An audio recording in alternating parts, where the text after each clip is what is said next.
So, JP, we talked a little while ago, and we talked Red Sox. And are you surprised, like a lot of people, including myself, on how they're performing? I and a lot of fans are saying they're doing a lot better than they thought they would. But then again, we're talking Red Sox fans here who always expect the worst possible scenario. So, but in your opinion, are the Red Sox doing better than you thought? I thought they were a 500 team all along, and I think that's how they're playing. I think a couple of things are working in their favor. They're pitching really well. That's a credit. Andrew Bailey, who we had with the Giants, is a good pitching coach, and he's kind of got a plan for them that's working for them. And they're staying relatively healthy on the mound. Houck's pitched really, really well. It's kind of gone back to his delivery of the past and is working, the stuff that works best for him. I think they haven't played the toughest schedule to come down the pike, and I think they're catching teams at the right time.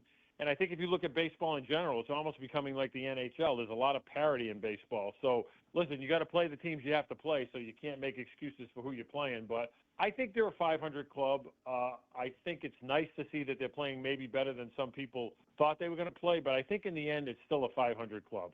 I don't know if you've been paying attention to the Woo Sox or any of their other minor league teams, but one of their goals was to start building that back up again. Do you see evidence of that? Yeah, the Red Sox have had some good drafts.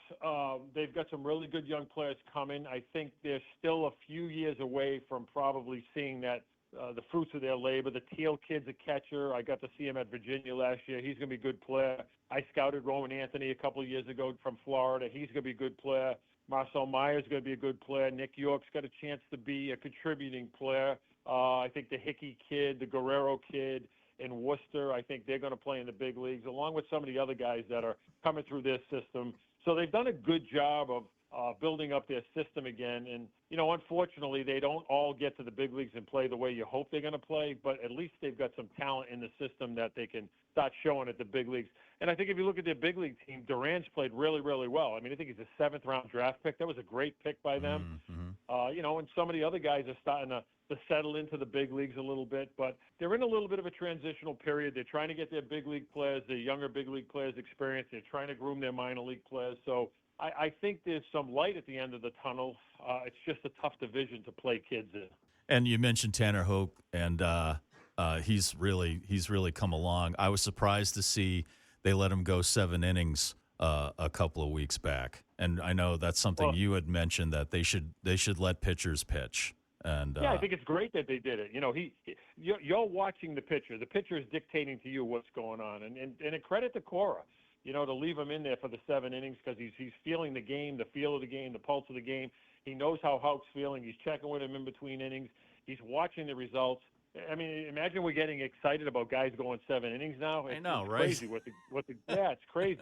But Houck's got really good stuff, and the thing I like about Houck is when he was signed, he was a three-quarter guy, a lower three-quarter guy with his arm slot, and he really got heavy sink on the ball. For some reason, they took that away from him, and I think they stagnated his development. But now he seems to have gone back to that, and I think he's throwing a split a little bit more, and he's back to his natural arm slot. And I think as a result, he's having a lot of success, and it's good to see because he always had good stuff.